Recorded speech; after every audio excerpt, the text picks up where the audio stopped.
Welcome to the Savage Worlds GM podcast. I'm your host, Jared Savage Daddy Gunning. Tonight's show, like all shows, brought to you courtesy of Roll20.net. Check them out today, the largest virtual tabletop online. Check them out at Roll20.net. We're on the social media at SWGM Podcast on Facebook and Twitter. Stop by, check out the show on YouTube, like, subscribe, share. We're at youtube.com/SWGM Podcast. We actually have the SWGM podcast link for playlists now if you want to catch up on past episodes. Also, if you like what we do, want to get behind it, throw us a buck on Patreon, patreon.com/Savage Worlds GM Podcast. And last but not least, on iTunes, Savage Worlds GM Podcast. So tonight's episode, we are going to talk about survival as a genre or setting and how to run a survival game in Savage Worlds if you're so inclined. And here to talk to us about it is Chris, the Savage Army Fox. Hello. Dave, the Rules Maven Scott.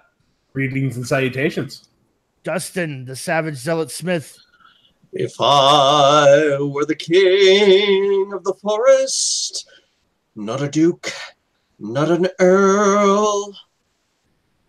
And if you happen to be watching the live stream and want to participate, feel free to jump into that chat when you bring it into the show. So, we want to talk survival tonight. If your group is itching to run a survival. Now, a lot of people are going to automatically jump to the conclusion when we're talking about survival, we're talking about horror. Or we're talking about apocalypse. And, okay, that's a fair assessment. But it's not the end-all, be-all of a survival game, or even bringing survival aspects into your existing like fantasy gaming, if you want to do things like that.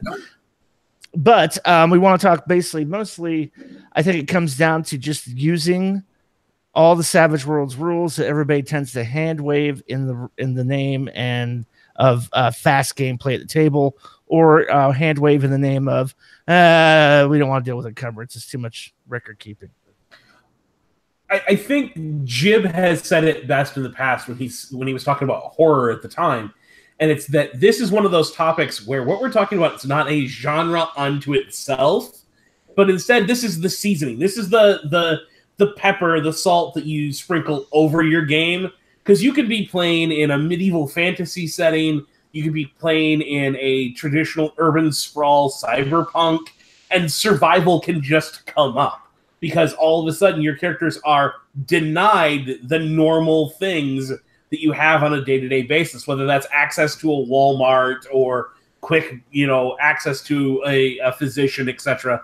Just the general survival topic should come up more often in games, because we're talking about characters who go off into the wild places to combat the primeval forces of the world.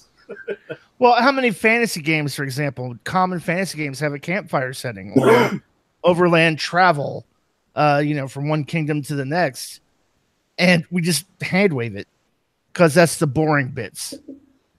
But I think you always hear this too for a lot from GMs, like, oh God, I don't know how to challenge my players.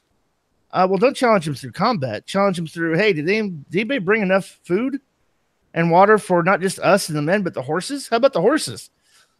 Well, I think part of that is, again, trickled down from older games where, what do we fill the random encounter table with but more combats? Those monsters! Interesting things that happen when you're traveling for 12 days across uncharted territory was always, oh, well, there's a badger that you have to fight, or a nest of spiders, or a sand shark.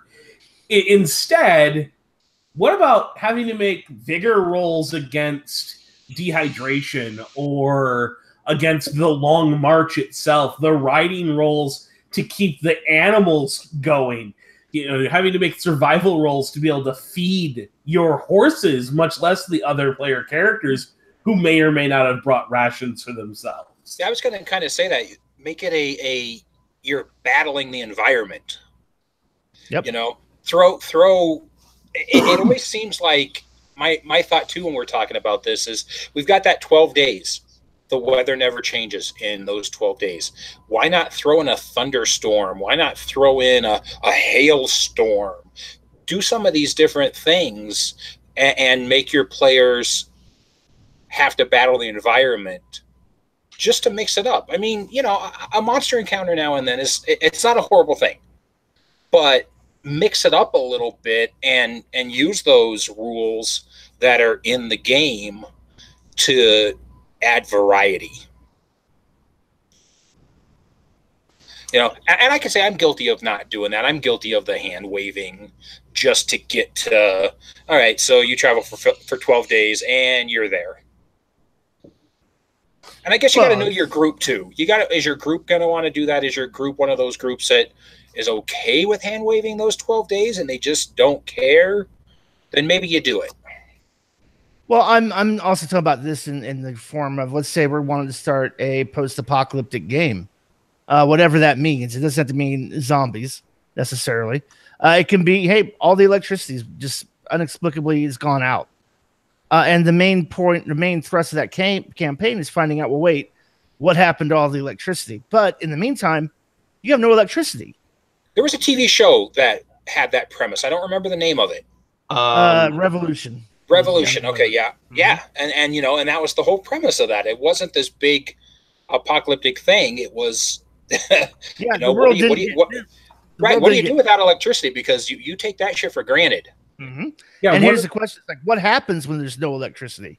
That's really it's a thought exercise more than anything else. Go ahead, Dave. One of my favorites that they did on TV was a show called Jericho. And it only went a few seasons, but this EMP burst from a nuclear bomb that went off elsewhere that ends up knocking out all the power and all the general utilities and stuff for that area. So they don't even know what's going on elsewhere in the country, much less have the typical, food, water, electricity, all of the standard stuff we take for granted. Like, the lack of electricity alone stops you from having typically running water after a couple of days because most of that water is pumped through electrical pumps.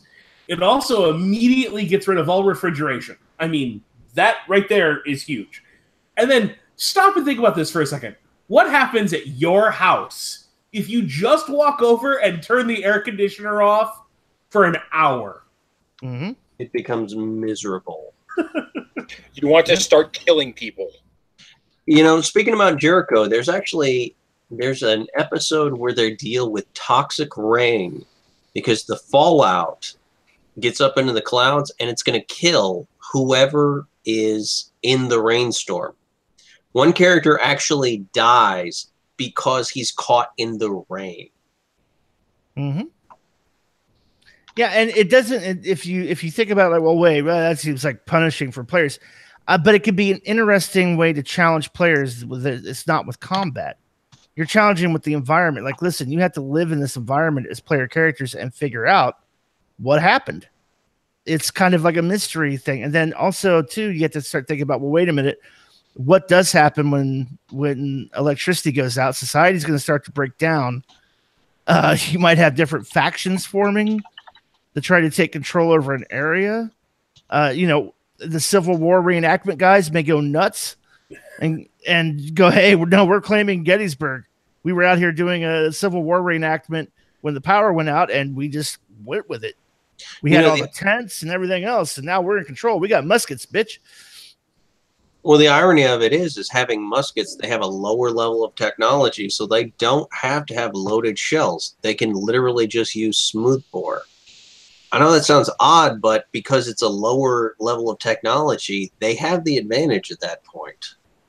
Well, I think there's a lot of little stuff like that we could talk about with a survival game is, when you start getting into loot, I think the first thought that a lot of people kind of forget because it gets hand-waved so often in games normally is just encumbrance. Starting to track every item a character is carrying and how much it weighs, when suddenly you're responsible for a pound of food a day that your character is going to consume. You've got to carry that. You've got to carry your water. You've got to carry all your ammunition. You've got to carry your weapons, your armor. You've got to carry a tent, a rucksack of some kind that's going to carry most of this gear. And oh, by the way, you better have a bedroll or a hammock or something that gets you up off the ground, or else I'm going to give you a penalty to surviving the night because you're sleeping on cold ground that's sapping the heat out of your body. One of the very first things they will teach you in any survival class is never, ever sleep on the ground. It is true. It's the greatest hazard you're going to run into in the wild is cold. Specifically if you're wet and cold, because moisture is a conductor of heat. So vigor roll at -2 overnight because you're going to sleep. Waking up with a level of fatigue, perfectly normal. Sleeping out in the cold unprepared is miserable. Yeah, just look at how well the Donner Party did in the cold. They did great. Yeah, they did wonderful. I just finished listening to a 2-part podcast about the Donner Party. Yeah, they didn't do so well in the cold. They were a little unprepared for that survival aspect of going over the Sierra Nevadas. Chris watched a podcast about people eating people. I am not surprised in the least. Well, it's my murder podcasts. I like my true crime and my fucked up stuff. I can't help it. You planning what goes in the freezer next. I know. Hey, it is what it is, man. I mean, to be honest, it's an elegant solution to world hunger. For those of you wondering, there might be a reason that we haven't seen as much of Chris Landauer online lately. I like what Murder Hobo says. I could pay somebody to carry my loot like a Sherpa, then cuddle with him for warmth. Yes, spooning to stay alive. You absolutely could. But remember, in any kind of a survival game, you have to take into consideration what's considered payment. They might normal money might become useless depending on the setting of the fair. And here's the other thing. Let's assume you're playing in a traditional Western fantasy game, your D&D-esque setting. And you're going to play where you're going to have the guy who carries your stuff, and then you're going to cuddle with him at night for warmth because he's a dragonborn or whatever. And he puts out a lot of heat. Or maybe he's just kind of big. But I don't know what you're into, Gary. But at the end of the day, you've got to carry the gold to pay him with. And guess what? Gold's heavy too. Yes, it is. And you don't want to hand him your money sack because at that point, there's nothing to pay him with. You just paid him everything and he wanders off with all your stuff and all your money. Well, or you just wait and kill him and eat him like again, the Donner Party did with their guides. I mean, let's be fair. If he hangs around for the whole trip, he wasn't there for the gold coins. I'm just saying. he liked to cuddle. I mean, don't want to be all by myself. And people stop. So we've bantied this word around a little bit with Savage Worlds. So let's talk about encumbrance because I think a lot of the reason GMs don't use it is because they don't understand it, and it's pretty simple. You just take the character's strength die, whatever that happens to be, multiply it by 5 times, and that's their default load limit. Every increment of that load limit above the first one, there's no penalty. So let's say I've got a character with a D4 strength, just to make things simple. They have a load limit of 20 pounds. That's their load limit. So the first 20 pounds, no penalty for them to carry it around. So they can carry around a backpack with 4 days worth of rations in it, food and water. That's 20 pounds. Because food is 1 pound, the water is 5 pounds. So they can carry that. Now, the next 20 pounds, the minute they go to 21 pounds, they're carrying it at a -1 to everything they do that requires strength or agility. That's related to strength or agility, -1. When they get to 41 pounds, -2 to everything. Then when they get the max they can have is a -3. They can't go carry anything above 3 times the load limit. They can attempt to pick it up. They just can't carry it for any intents and purposes. And that doesn't necessarily mean they can't travel with it. Like, you absolutely could have a character pick up, 5-6 times their load limit and drag it on a travois or something. And they're going to make a minimum speed. But what's going to happen is when they enter combat, they can't move around and attack. It basically incapacitates them. They have to drop all that gear before they can act. And that's the other thing. Dropping an item is a free action. So for the players who get really caught up in that, just teach them, okay, put it all in a rucksack, and the very first action you take in combat is to drop your rucksack off your shoulder, and now it's laying there to pick up at the end of combat with all your stuff that put you over your load limit, and that drops them down to a functional, no penalty, or maybe -1, depending on how much they want to carry, how much weight there is in their armor, etc. I think one of the other misconceptions with Encumbrance that I hear all the time is that's listed in pounds, and it's really not. It's listed in Encumbrance points, and it's listed in Encumbrance points because in the book they have changed the encumbrance of things not based on how much they weigh, but on how bulky they can be, how difficult they are to carry. So a full set of plate armor, when worn, actually has less encumbrance than when you're toting it around in a chest. And this actually is listed right in the book, where it says you should take these things into consideration, that worn armor and carried weapons that are wielded weigh less than trying to transport. A stack of swords that you're trying to carry is a lot harder to carry around than a sword you have in a scabbard that hangs from your belt, because that stack is going to take both your hands. It ties up more of your function to carry it. Mm-hmm. Yep. But I don't think I've ever been in a Savage Worlds game when anybody's ever brought up Encumbrance. No, it doesn't get brought up. I think, like, Dave, in your Pirates game, we had to be mindful of the weight of our gear because you did count for Encumbrance. Well, one of the big reasons for that is because in a pirate game, the first one of you who goes overboard while encumbered is probably sleeping with the fishes if they don't start choosing to get rid of some of their gear. So it's kind of thematically appropriate, but I think with any kind of a survival game, you can very easily decide that it's dramatically appropriate to apply encumbrance and say, okay, everybody keep this on your record sheet. We're not going to pay attention to it most of the time, but occasionally, like, oh, you all decide to climb the 12-foot wall to try to get away from the bad guys who are rushing up the alleyway at you. You're absolutely making those climbing rolls with an encumbrance penalty to get all that weight and gear up over the top before they catch up with you. Yeah, or it's time to make some hard decisions. Do you drop your entire rucksack and shimmy to safety? What do you leave behind? Mm-hmm.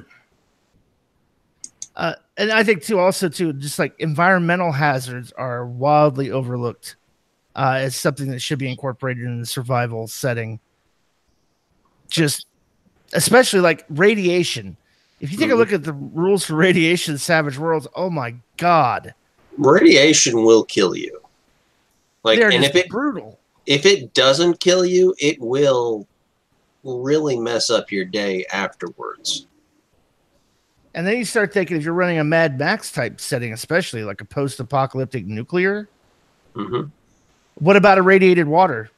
I mean, even the lack of regular water, or just water with like bacteria in it. I was going to say, even just the thirst hazard that's listed in there for what happens when your character becomes thirsty.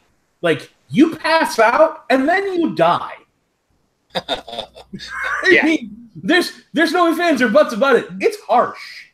And those hazards are, absolutely come into play and are the driving force of the survival aspect of the game.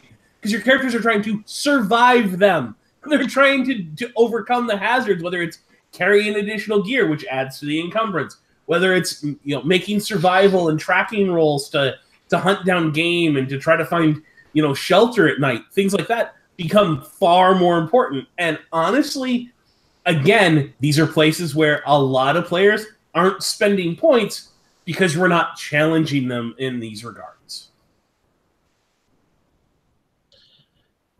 In a lot of the games where I've almost died, and was really fearful of losing my character, they have been results of environmental hazards. Because you're out there, you lose the option of running away. In an environmental hazard, if you run away, you're just running to a different hazard. Versus combat, you run away, you're like, well, do they chase you? Do they not chase you? What happens here? Like a lot of times the dragon is okay if you just leave his cave. But the desert is gonna kill you because the desert is way bigger than a simple cave. Yeah, just the idea of like, oh God, how do I find potable water? Mm-hmm. Just, oh my God, how do I find water? I need water, because you could go for a few days without eating, but not too long without water. And that's even true in the Savage Worlds rule kind of system. You need what is it, 4 quarts? Yeah, 4 quarts of water a day. That's if you're in a temperate zone. If you're marching through Atlanta in the zombie apocalypse, you need to double that, because you're sweating the whole day damn long. I'm going to throw something out there for GMs. If your players don't choose to purify the water, like if you ask them what do they do and they don't choose to purify it, go ahead and give them a minor dilution, because here's one of the first things that happens when you drink polluted water. You lose your mind. You go crazy. Wait, are you saying bring in cholera? Yes. I'm saying cholera. I'm saying dysentery. Dysentery? Dysentery is awful. You know what? Even if Terry is a girl's name, don't let him know. And then, so let's ask this question, right? So, okay, I'm going to do that. I'm going to involve dysentery. How do I do that in Savage Worlds? The disease rules. I was going to say the disease rules, but be aware that similar to the poison rules, the disease rules can be a little funky, and it's hard to find one that always applies to what you're wanting to do. So you might have to shape them a little bit as a GM to get the specific disease you're trying to accomplish.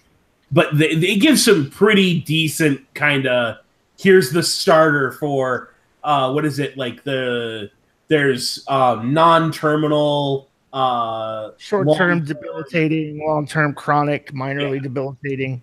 I'm going to throw something out there if we're going with dysentery. Whatever survival rolls, the benefits that they take get cut in half, because that's what dysentery does, is it depletes you. Well, I would say more than anything else, you would just apply the short-term debilitating effect for dysentery, for example. They make a vigor roll against it, and if they don't, then it's nasty. It's just nasty. Read the. I'm not going to bore everybody by reading the rule for it, but it can remain with them. They get a level of fatigue that lasts for 2d6 days. Right. And if that's prolonged, that stacks with the other penalties they're going to have to take. And it doesn't sound like much, right? It doesn't sound like, oh, okay, -1 fatigue penalty. Great. Oh, yeah. Okay, now you got a wound. Now you're at -2 for everything. And guess what? That dysentery, that ain't going away. Well, I was going to say, it's not that it's a big penalty. It's that it stays with the character for that long. 2d6 days can be up to almost 3 full natural healing cycles. Most players don't play in a game that allows for natural healing to happen. They want that fast, rapid recovery that comes from first aid, magical healing, this bougie magical device that they attach to your chest, and somehow it takes care of all your wounds, despite the fact you're playing in the far future sci-fi. Nanobots. It doesn't matter the trappings that go around it and how they get rid of it. But a lot of players are playing games to get rid of that. You start throwing in, 12 days of fatigue. That's huge. You just throw in. Hey, you know what? You got to wait 5 days in game time. In order to get a chance to naturally heal the wounds that you took that couldn't get healed. it doesn't seem mentally, and when you're not doing it in practice, doesn't seem like a big deal. But when you're adding a -2 from 2 wounds and a -1 from a fatigue penalty to every roll you make in this game, and that's sticking with you for not 1, 2, 3, 5 days, even if you've got a generous GM running a survival game and it's not day real time each session, you're talking about 2-3 sessions of gameplay where you're at a -3 penalty to every roll you make, including the vigor rolls to not get more fatigue or the vigor rolls to soak a wound. Listen, just to put it in perspective, in the Civil War, the American Civil War, and in World War I, more people died from dysentery than gunshots. And let's not even talk about infection. You get a nasty cut from a wound in a survival game. Let's say take a wound in a survival game. Bacteria? Time to bandage it? Yeah, did you bandage it? Did you have clean, sterile? Did you have sterile gauze? Because guess what? They sure didn't during the Civil War. A lot of bastards lost their legs. And the bastards who did lose their legs usually didn't survive the amputation. They didn't use soap back in those days. Yeah. To be fair, Dave Martell brings up, that he would imagine the sugar power would come in handy in a survival game, assuming arcane backgrounds were involved. Mm-hmm. And here's the thing I'm going to say. We're not talking about a specific setting. So there might be arcane backgrounds, there might not. You might have, a healing vitamin that you have in your game that cures dysentery instantly upon taking it. You might have, the ability to cast Succor on your party, But here's the thing with Succor. Succor affects one target and takes power points. So if you're failing every hazard challenge, you're going through all your power points just succoring the party so that they can have fewer penalties for the next hazard challenge. And that's assuming they have ample supply of food, water, sleep. Yeah. So and again, fail your arcane power roll because you're carrying fatigue from dysentery, and suddenly that succor power is not nearly as useful. So keep in mind, there is no quick fix to any of the stuff we're talking about for the players. There's not a get out of jail free card because you happen to be playing in a magic setting or because they happen to be carrying a scientific device that gets rid of something. In a survival game, it's all about supply. And if you whittle down how much supply the players have, whether that's power points, whether that's food and water, whether that's medical supplies, it doesn't matter what you have them use up and make them track it. Sooner or later, they run out and they have to face the challenge of not having those things and what they're going to do to replace them. Right.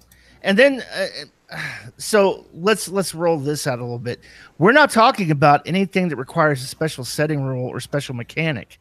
We're talking about just using the rules that are already in the core rules that most people just ignore or hand wave because it's not fun.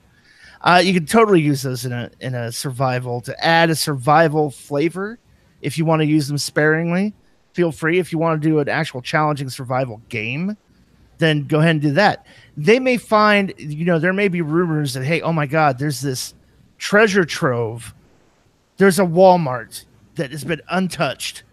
Oh my God, we got to get to that Walmart. It's a mecca. It's got clean water, prepackaged foodstuffs, weapons, everything you can possibly want.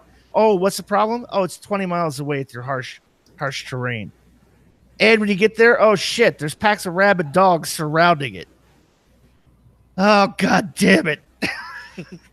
Because you have to think about this too. What happened?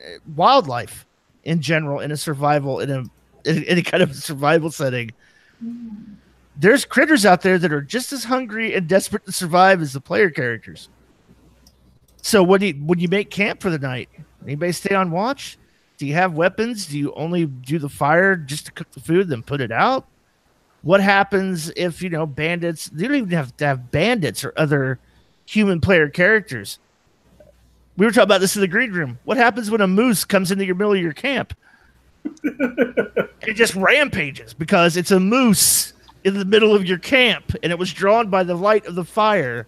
Oh, what's that? We'll go check it out. Just tramples your tent, destroys your entire campsite if you're lucky not to take any damage in the process. Now what do? Oh, crap. We got to go find new camping gear. Or do we climb up in a tree and sleep in trees and hammocks to try to avoid it? There's all that question, too, about wildlife. And you don't need anything special. You just take basic dog or anything from the bestiary. Doesn't need to be a magical fire-breathing dragon to be a challenge. I'm going to go ahead and make a simple suggestion for most of our GMs. If you're out hunting, take the cat. Like, from the bestiary, take the cat and just strip away cat and consider it as small animal, like squirrel, raccoon, or rabbit. Yes. And that's going to be what your players are hunting. I really don't understand why Pinnacle didn't just make that the small animal template. It's a bird, it's a squirrel, it's a gopher, it's any kind of small animal at that point, but that's what they're going to be hunting. I will be honest. I think the cat that exists as a stat block in the game is a bit vicious for your average small animal. I don't think the average squirrel or rabbit is going to be anywhere near as vicious as the average small cat. Even the house cat stats that are listed in the book are still potent enough that I wouldn't attribute those to a squirrel. I will tell you this much. If you grab a squirrel, like if you're out in the woods and you manage to sneak up on them and grab them, you will not hold them for very long. Well, I mean, and it's a little bit maybe played out, but God, look at the bear stat. Just throw a bear in the middle of the woods. Yeah. Like they walk up on it. It's just sitting there doing its business. Right. Strength D12 plus 4 is the large bear. Doesn't seem like that big of a deal until it hits you with claws. It does strength damage plus D6. Yeah, that hurts real bad real quick. And it's size 2. It's over 8 feet tall, weighs 1,000 pounds. In most player characters in most settings go, big deal bear. Just we'll hack and slash it.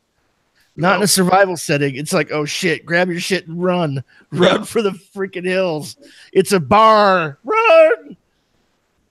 And it should be, because a bear is a dangerous animal. It is very territorial, and the only thing that really saves you, like a rifle or a musket, okay, that's gonna sort of scare them. It'll probably help you because it's gonna create a grapefruit-sized wound in the animal. But a spear, you better be prepared to die if you go up against a bear with anything less than a firearm. Yep. Well, and keep in mind, this is in a modern setting. Obviously, it's very true that in prehistoric times, people took down, much larger animals with nothing but spears, but they kind of knew what they were doing. Mm-hmm. And I think that comes around to another interesting topic, is improvised weapon rules. Yes. I think any kind of a survival setting lends itself to the players grabbing whatever's around to use as a weapon, whether it's a pipe wrench in a post-apocalyptic game, or it's a tree limb in just it's a fantasy survival game where they're without their normal, swords, axes, etc.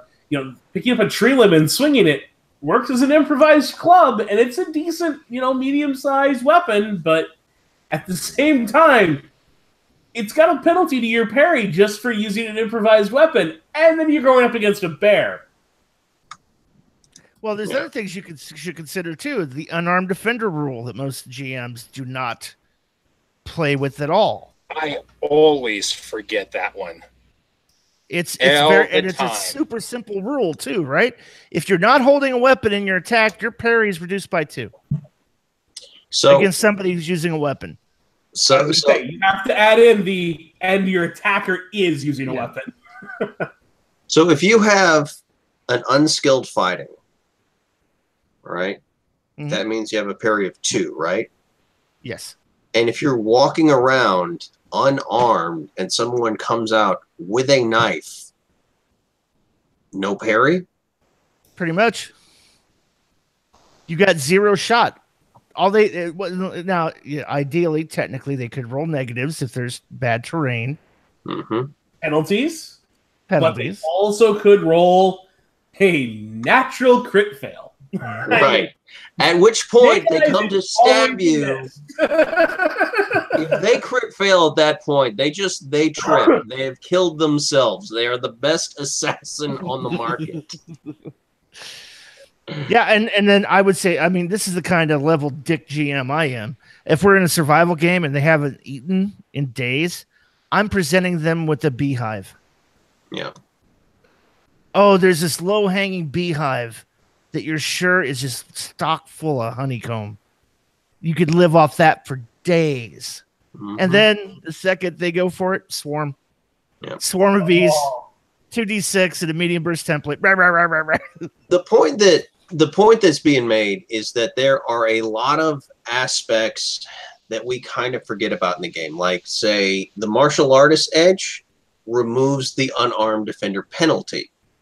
So if you have what is the requirement? Is it a D4 or D6 in fighting to get the martial arts? D6. D6. All right. So you will never be considered unarmed. You will never have a -2 penalty if you take the martial arts edge. Or if you take the Sakura edge. You will probably be the most important person in the party because even though it's draining you to death to handle those vigor checks, you're the only person that keeps people from going further in the hole. Well, I'll put it this way. If you run a survival game as a GM and you don't inform your players about things they should consider, like, first of all, you'll see all people all the time. I'm going to take a combat edge. You might want to think about brawning in this setting. Allows you to carry more shit. Mm-hmm. You might want to think about brawning. And increases your toughness too, yeah. I mean, want to think about brawning. It's still a combat edge to a certain extent because it does give you some additional defense on not taking wounds as easily, but it's going to be a lot more useful when it comes to we're suddenly tracking every 12-ounce can of Coke you decided to pick up. Mm-hmm. Right. Or we go, you know what? Yeah, D8 fighting is pretty awesome. I'd probably go D6 and put at least a D4 on climbing or swimming, or in the new black or SWAD. Savage Worlds Adventure Edition, whatever, Suede, athletics. Riding becomes far more important than fighting or shooting. And it's the things that most players are not going to consider. You're going to go, listen, we're playing like a Mad Max post-apocalyptic type game, and then, what do you mean I got to make a survival roll to eat? Yeah, you got to find non-irradiated food. The richest man in the land is the guy who owns 2 or 3 Geiger counters. Right. Hey, you want to talk about an interesting skill set to take for a survival game? Because this actually came up in one of our recent survival games, is you have the players all carrying around their rations and whatnot. And then you have a player who takes knowledge cooking. And what do they use that skill for? They use that to basically take a small amount of rations and feed more people with it. Mm-hmm. Or use it so that they can cook up what you hunt to make it last longer by preserving it through cooking and like turning it into jerky and things like that. Right. Again, there are a lot of skills that can be applied that have nothing to do with combat. And if you call for them or you allow the players to get some bonuses by using them, you'll suddenly find you have far more rounded characters in your game. And again, this doesn't even have to be the general theme of the game. It can be every few sessions you put them in a survival or a horror, or you pepper this stuff in for flavor. And all of a sudden you're going to see them start to take things they don't normally take. Right. So let's say you're running a survival game, right? What about economy? Let's talk about that real quick. Hey, great. I got folding paper money. I will give you $1,000 for that bottle of water. Where am I going to spend $1,000 in the apocalypse? The latrine. So how do you do it? More than likely, you're going to end up having a barter economy. I was going to say, yeah, barter is the way it's going to be. And the easiest way to do that, really, with Savage Worlds, is just uses a social conflict. Yeah. Just use the social conflict rules. I'm trying to persuade you into doing this, and I might be able to pull a smarts trick to make you think that this is worth more than it actually is. Let them throw a smarts roll in there. But it's still really persuasion. You're trying to persuade them this is a valuable trinket. Then, yeah, it's persuasion. And the interesting thing is, a lot of that comes down to persuasion rolls and things of that nature. But you can also throw the players a curveball. Put them in a survival setting where that's true in 90% of the places they go. But over here in this one area, they have their own currency that they're printing out that you have to get. And in this other area, ammunition is currency. And then this third area, they have this common casino token or bottle cap that's used for currency. And in those areas specifically, that's the only currency being used. They don't allow you to do bartering. They don't allow you to use the currency from the other areas. So suddenly you've got to find a way for your characters to earn that currency to be able to engage with the economy. Okay. Outside of, what they're having to do everywhere else, which is completely different. There's a movie called Stakeland. It's a vampire apocalypse. The currency is vampire teeth. You have to kill vampires and rip their teeth out in order to be able to buy food. Yep. Yeah. Think about that. The currency in your setting is monster teeth. I wanted to bring up, we were talking a little bit about you don't have to worry about any specific setting or things like that. I mean, we are all big proponents, obviously, of core rules, but there is a setting out there that I read through it a long time ago, and I haven't played it, but it's called Broken Earth. Mm-hmm. And Broken Earth, I mean, if you want a survival, I mean, it even has community rules about building and making your community like a player character almost. It's by Sneak Attack Press. Yeah, and so that's something. If you want to look at that and you don't want to specifically play in that particular world, but you want to do survival, their community rules may be something to look at, pull those out, and bring that aspect into your game, so that you have even that one more level of survival, and you could do a community versus community type thing. Right. Well, and an interesting thing to look at with that specifically, Chris, because I like that you brought that up, is this is one of those places where the whole smorgasbord of rules that are out there for Savage Worlds can be used together. Let's assume you're playing Buccaneer Through Hell and High Water, and all of a sudden you come upon an uncharted island, and then you grab the community rules from Broken Earth. Yep. You create the community that's on that island that your players are going to experience. You can, again, use the stuff that exists in Savage Worlds, regardless of what's...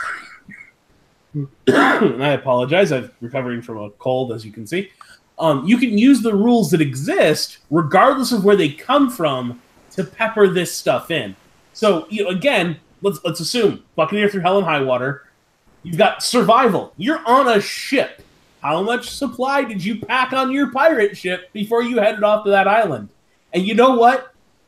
Sailing across the open ocean is worse than being in a desert, because you're surrounded by water you can't drink. Yep. Mm-hmm. And little beasties in the water that want to eat you, and water that can kill you because, well, it's water and it's an ocean. Well, the weird thing about it is blowing. You're not going anywhere. Yep. You can't choose to continue to cross the desert in the middle of the ocean. if there's no wind to propel the sails? Well, while we're real quick, I want to let Dustin get to the topic, but while we're real quick talking about other settings, you can take a look at Hell on Earth, Deadlands Hell on Earth. That's a post-apocalyptic setting. Grab some ideas from it. There's also a little-known setting called Darwin's World. Oh, yeah. Which Misfit Studios just got the license to, and they will be releasing more material for it. Yeah. It's got a real simple barter economy toolkit in there for you to use as well. Hell on Earth, Deadlands Hell on Earth has a loot mechanic, like a scavenging mechanic you can use as well. You could actually just use for communities as well. If it comes down to a war between communities, you could use the I'm sure I'm not saying this right. The keep. Is it the keep rules from the Fantasy Companion? You could do that, but stronghold rules. The Siege Hell on Earth, yeah, they have Siege Warfare where you could do that, or you could do mass battles if you wanted to. Hell on Earth Companion, because not only do we have Hell on Earth, we also have the companion for it, has a settlement builder in it. So if you were out of ideas, you could just roll on those charts and create a settlement. Specifically, if you're doing a zombie apocalypse game, that comes in really handy because you need to have a lot of different settlements to come across. Yeah. Now, something else to keep in mind with what we're talking about here is, things like, El Cheapo gear from Deadlands. Mm-hmm. That's perfect for a survival game where more than likely your characters are scavenging up gear. They're not going into the local Walmart and buying, the fresh off the rack shirt. They're getting the shirt off of the dead body that they just stripped it off of to layer on for additional warmth. So, these things have holes, they have tears, they have reduced, charisma bonuses. They have a failure if you roll a 1 on the skill die where the gear breaks because you're not getting the best of the best stuff when you're just out grabbing what you can take. I mean, that applies even if you're playing in a fantasy setting where, okay, look, you just killed a group of orcs and you take their sword. Well, it's a shoddy made sword. It's the El Cheapo gear from Deadlands for a shoddy sword. Mm-hmm. Not to mention the negative charisma for anybody who doesn't like an orc. And you show up carrying an orc sword. Let's not forget that. What the hell are you carrying? Well, that's like a -1 for the humans, but it's like a -4 if you come around the orcs. Why are you carrying an orcish blade? Who did you kill? Hey, that's my brother's axe. Right. It's a commonly told story that in World War II, if they ever captured a German that had, I think it was Pall Malls or a specific type of, or Camel. If they ever captured a German that had Camel cigarettes on them, instantly shot the guy because that was the cigarettes that the Allies used. Right. That meant he killed an ally and took the cigarettes from him. Yep. Yeah, so, I mean, and all of this stuff works in basic Savage Worlds. You just have to not only understand how the mechanic works, but also remember to use it. Like, you have to remember, on top of everything else you're doing, trying to keep track of all these rules that, even though are simple to implement, things are going to slide by you. You're not going to go, hey, wait a minute, are you carrying a weapon? Ooh, oh, -2 to parry because you're being attacked by somebody who is. You're on the deck of a pirate ship fighting. What about unsteady platform? That thing's on the ocean. It's going back and forth underneath your feet. Everything you do is at a -2 to any action you take because you're trying to balance yourself and move with it. So, and I think if you want to see, I think the real simple, quick answer to what do I incorporate in my Savage World survival game or when I sprinkle it in, look at the edges your player characters aren't taking. And it's going to tell you, so nobody took quick draw. Okay, so since nobody took quick draw, I need to start enforcing that -2 penalty to draw a weapon. Whether that's unsheathing a sword from its scabbard, pulling a pistol from a holster. That's an action. And you can definitely do it and shoot, but you're going to be doing the shooting roll to -2. And when you bring those things into play, Savage Worlds becomes a lot more in-depth of a game than people give it credit for. Everybody's like, oh, yeah, it's the fast, pulpy, Indiana Jones, beat 'em up, sock 'em up, nobody ever dies kind of game. Not when you use the rules. I think that's why, Savage Worlds has developed the reputation that it has, is a lot of times we will sort of gloss over those specific rules that make it much more brutal. But as a universal system, it's okay to do that, because that's kind of how it is you pick and you pull based off of the theme and the difficulty you want to roll with. But if you added all of the rules, say distance, say cover, and hazards, and light, it becomes incredibly difficult. Oh, yeah. And also, too, we've said this before on the podcast, it bears repeating. Just because the character fails an agility roll doesn't mean they fall to their death. Mm-hmm. I mean, they got on the rail of the moving train, leaping from their horse, and failed the agility roll. Oh, well, you slam hard into the ladder and you catch yourself, but now you've got a penalty. Now I'm going to need a vigor roll because you suffered a bumps and bruises from the failed agility roll. It doesn't mean you lost your grip and fell underneath the tracks and you're dead. Yeah. It doesn't have to be that brutal or melodramatic. I think that's one of the issues that people look at, is they always go right to the worst possible scenario. There are more than one option. And I think that's where the whole improv aspect of being a GM comes into play, is to learn what are your options. Right. I would say this too. Let's talk about, hey, you're in a hostile territory. Even let's say it's the Old West. Even if you're running a survival game in the Old West and you're cattle driving across, Montana, great. Here come the natives and they have flaming arrows. Now, as much as it sucks to get hit by a flaming arrow, having a miss with a flaming arrow and have a flaming arrow go into the tent cover of your wagon and immediately go whoosh, creates a whole new set of problems that have nothing to do with you suffering a wound as a player character. Just saying. The funny thing about a flaming arrow is it'll actually cauterize the wound. You're not bleeding out if it's burnt.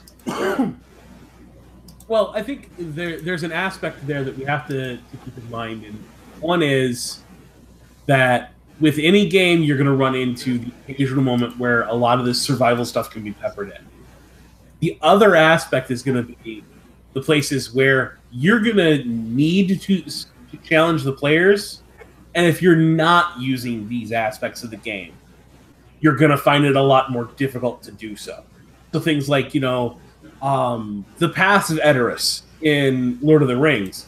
It's only possible for Saruman to get the better of Gandalf if you're dealing with the heavy snow, the cold conditions. You've already put the rest of the party in danger of life-threatening danger before you start having the avalanches and those stormy weather that Saruman conjures up. You're not just hitting them with one of these challenges. You need to learn to combine them for the maximum effect. It's a dark night, and it's stormy, and it's in a temperate zone. It gets colder at night, so now you're facing cold and exposure. You coupled with being damp from the storm, and by the way, you're suddenly going to decide to make that survival roll. You're at a -2 or a -4 penalty, depending on how dark it is, to find something to hide under. Right, the ground's all mucky and muddy, and so you're having to slog through it. So make a vigor roll to not have a level of fatigue. I would say that something as simple as this too. The player character goes, "Oh, I've got a faithful dog companion, and he's keeping watch. Great. I don't know if anybody who owns a dog realizes they will bark at a leaf blowing by. So great, woof woof woof woof woof all night long. Or need a vigor roll because you slept for shit. Dogs sleep through shit all the time. I have watched my dog asleep on the couch while a dump truck drove by, and then kicks its back leg in the middle of a dream, rolls off the couch, and lands on the floor, still stone dead asleep. Yep. That dog slept through a large noise and a fall. That is not somebody I want on watch. Right. Oh, we don't have a tent because it got shredded by the bear that came into our camp last week. Okay, so we're going to sleep out under the open sky, and it starts to rain. Now everybody's sopping wet and carrying wet gear, which is heavier now that it's sopping wet. Plus, you're wearing cold, wet clothes. Clothing, yeah. Oh my God! Yeah, I'm gonna need more than one vigor roll. This is gonna be a series of vigor rolls through the day while you're carrying the shit that's drying out. And yeah, I think a lot of this is real simple rules that GMs are just sort of ignoring exist because that's not fun. Yeah. And I would say in a survival game, it's all about these resource management and supply and hunger and thirst and man versus the elements, man versus nature kind of settings. And here's the other thing too, in a survival game, if you're not the only group of human survivors, there's other people who want the shit you've got. And more than just wanting it, they need it to survive. Yeah, I was going to say, depending on your survival setting, if your survival setting is they're crossing a desert and they come across another survivor, that other survivor is probably in too bad of a shape to be a threat to the players, other than the fact they're now going to compound the players' need for food and water because now they've got another mouth to feed if they're trying to be heroic and save that person. On the flip side, if you're playing, more of a Mad Max or a Walking Dead type of a survival game, you absolutely are now facing the idea that that person wants to kill you and take your stuff because it costs them less than it does to try to negotiate with you to get something from you. Mm-hmm. It costs them one bullet to put a bullet in your head and take your shit. You'll run into these situations where you will have little old ladies that are trying to kill you because their grandson is sick and needs food. And, you will feel bad for them because they are just trying to protect a member of their family and they're doing what they can. They should probably get a bonus to deceive you because they believe they're in the right. Well, you hear this all the time, too. Well, how do I challenge my players? And the root of the game that most GMs go to is, I'm going to stat at my NPC baddie to be more resilient or tougher. Don't need to do that. Just put your regular NPC baddie on a hilltop that they got to crawl up against, and he's surrounded by archers. Done all day long. Because now they got to, we got to climb up 40 feet to get to this guy. Or we need to take out his archers. Or even if he has no archers, I have to climb a jagged rock face to get to his mountain keep. Okay, by the time you show up, you're exhausted. And if you haven't managed to fall and scrape and bruise yourself, you're showing up. Everything you're going to be doing is at negatives because of fatigue. You don't need to make the big bad guy more, he's got a D12 fighting and D12 shooting and D12 strength, and he's a wild card. He's got all these great combat edges. Nope. Don't even need to bother. So, if you read the quick combat sheet of rules that came out a while ago as an errata that was added to the game, that's one of the things that Shane talks about, is this idea of throwing in these combats that don't necessarily result in player death or taking damage, but instead they can result in some fatigue or a wound your characters are then carrying for that later encounter that comes, when they get to the big boss. It's kind of an attrition style of gameplay that's being put back into Savage Worlds a little bit in that case. And you hear a lot of people talk about how Savage Worlds is not an attrition game. And I'm here to tell you, Savage Worlds is absolutely an attrition game. That's why you take a penalty for every wound your character suffers. It is an attrition game. It gets harder to do shit the worse you currently are off. So it absolutely is an attrition game. It's just not the same style as the other attrition games.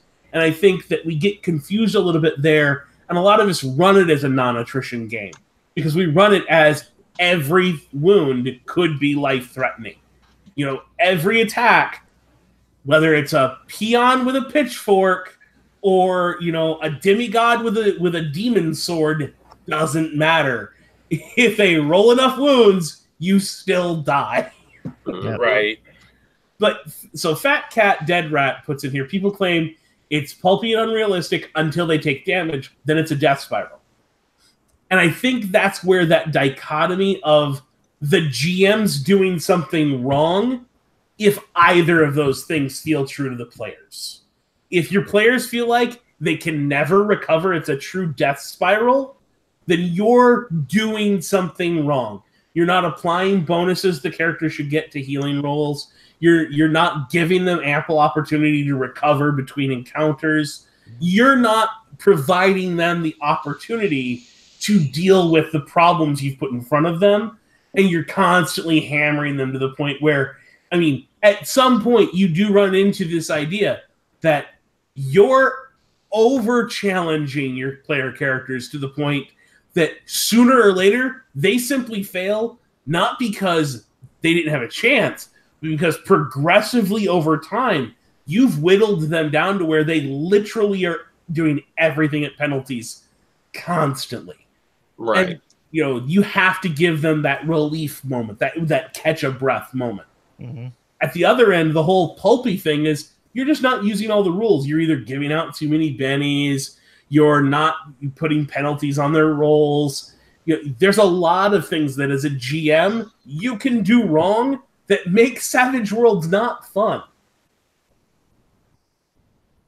So let's talk about that in survival gaming. Let's talk about Benny economy. So if you're running a survival game, I know the basic instinct is going to be the default. What seems right is, oh well, I'm going to restrict the flow of bennies, and I would say it's actually the opposite, almost the opposite. You're want trying to a nice balance between too little and too much. As long as if you're imposing all the penalties that go along with the game, give them bennies for a chance to, oh God, I failed that vigor roll. I can't take another point of fatigue. Hold on. I'm going to benny that. Okay. Just barely made it. So I think there's an aspect to the Benny economy that is both troubling and at the same time very, very beneficial to this style of play. And that is this idea that, you know, you can drop a Benny at any time to re-roll. That's great, unless I'm having to make 50 rolls a night just against vigor.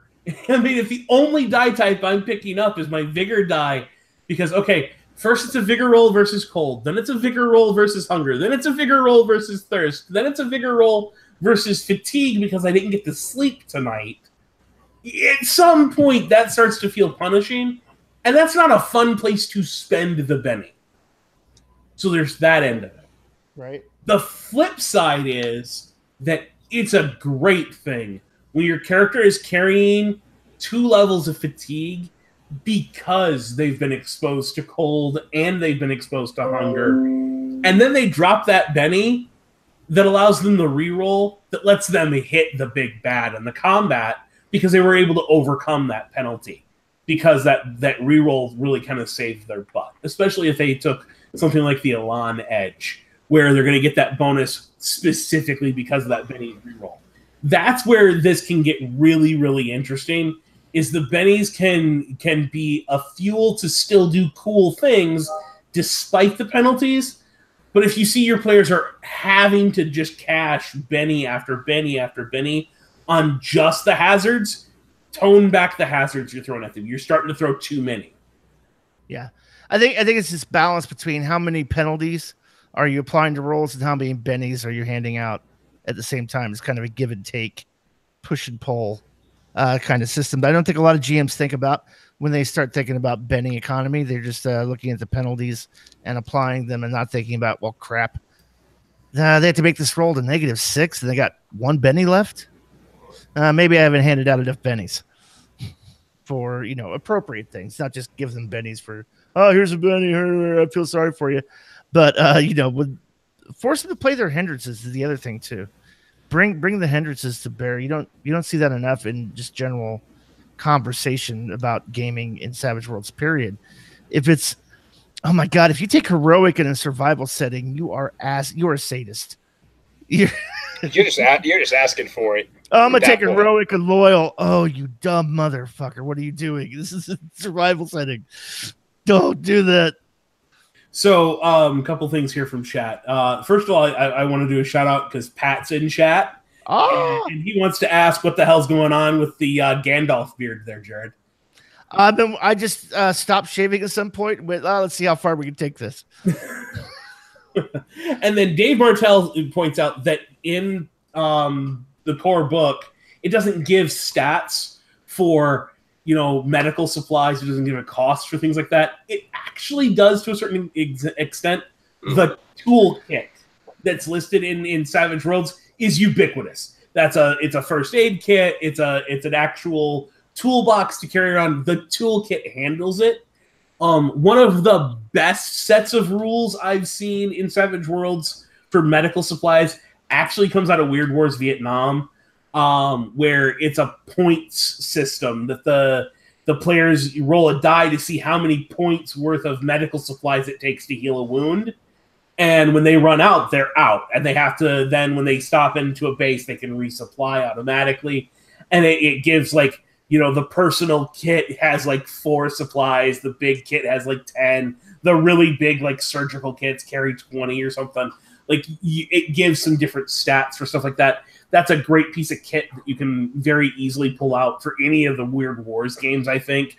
And even some of the other games that fall in those same time periods. Another great thing to keep in mind with stuff like that is, again, if you're playing in a game that has arcane backgrounds or you're playing in a sci-fi setting, you might have first aid supplies that are really just the heal spell or greater heal as an item. Here's a stim pack. Or as Chris was saying earlier, nanobots. Yeah. I just want to point something out. If you really want to hack the system, pretty much, provided that it's genre appropriate, weird science can do just about anything. And if you want to get a monetary value, I would say that it's the starting cost of an edge. Say, how much monetarily can you take starting funds? What would that be in most settings? Typically $500 worth of gear. Okay, so an instantaneous healing, a piece of equipment that grants instantaneous healing equipment would cost $500 if it's a novice. If you need a weird science device that's seasoned, I'd put it at 1,000. Looking at the rank requirement, add 500 every time. That's just one way to hack it. I don't necessarily disagree. But, and mind you, you can set that based on the economy you want in your game. It doesn't necessarily have to be that number, but set a number that sounds right and go from there. I think that's, you can base that on how many power points went into the item. You can base that on the rank of the power that's being cast. You can do that calculation in a number of different ways, but set a number in your own head. That way, when your players ask, you can very quickly figure out what that would cost. And then charge a premium. In a survival game, there's a demand for medical supplies and food and water. Bullets are cheaper in all survival games. Bullets are cheaper than food. Right. Yeah, absolutely. Well, and then you can also do the thing where you have the asshole opportunist who's like, hey, I'll buy that off you for a pound of food.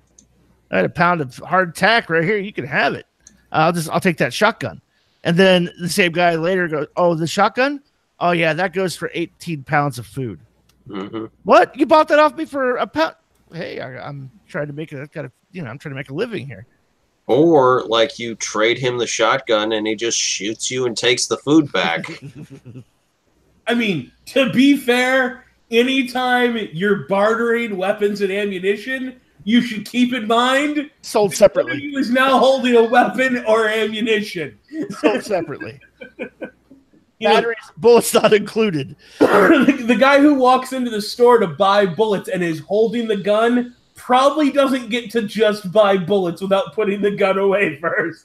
Because if I watch you stand there and load the thing, I know you're just going to shoot me and take your money back. Right. I mean, in the Old West, they didn't let you, like in a lot of Old West towns, you had to check your gun. Limits. Yeah. For that reason. Check your gun with the sheriff when you roll into town, or we'll shoot you down in the middle of the street. Basically, the whole plot of Unforgiven. Mm-hmm. Basically.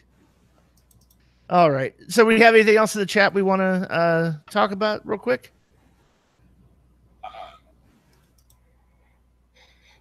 Dave Martell, it's not 200 encumbrance for a toolkit. It's $200 to buy the toolkit. I don't remember what the encumbrance is. I think it's like 20 pounds, something like that. Right. Which is insane. Like you so if you really noodle the system down and you apply the encumbrance rules and you apply the strength rules, you actually start to really specialize your characters. Oh, yeah. I've had players who got upset because it was their entire load limit before they had on a full set of armor. Mm-hmm. They couldn't carry food, they couldn't carry water, they couldn't carry a weapon. Like they had a breastplate and a helmet and forgot about their legs because they couldn't afford it. Right. Encumbrance. So I mean, you could definitely start getting into that, but at the same time, again, remember, because even I just did. I said it was 20 pounds for the toolkit. It's not pounds. It's encumbrance points, and be aware when that's applied. Whether it's costing its full encumbrance or if it's costing a partial. Right. And the thing to remember, too, is the weight listed isn't necessarily in pounds in Savage Worlds, is what Dave's trying to say, right? The weight's encumbrance points. Yeah, because if you look, like, I want to say 100 feet of rope is listed as, like, 20 in encumbrance. And I'm here to tell you right now, you can go out to your local hardware store and pick up 100 feet of rope. It doesn't weigh anywhere near 20 pounds. Right. Even if you're buying traditional like hemp rope, you're not buying, a modern nylon thing. So keep that in mind. You buy spider silk rope, that's great. It's low in weight, but its encumbrance is still hefty because it's a big ass coil of rope that you can only stick so many places. I'm going to point something out. If you play the Weird War settings, just about everybody picks up, combat webbing or combat, like they pick up the rucksack. Harness. Yeah, the harness. Because you can't carry standard loadout unless you put a lot that you would do in a strength. Oh, yeah. There are workarounds. Oh yeah, and I believe the harness that's listed in either Weird Wars Vietnam or Weird Wars 2, I don't remember which one I've seen it in, does actually reduce the encumbrance of all items carried or increases the total load that you can carry. Mm-hmm. It either acts as a multiplier for you or a division for the encumbrance of the item. I don't remember which, but I know one of those two has a piece of gear that does that, but then it has a limit for how much you can hang off of it. Right. All right. Well, and on that note, then we will go ahead and end the podcast. So until next time, this is Jared Savage, Daddy Gunning for Chris, Dave, and Dustin, saying keep rolling, stay savage.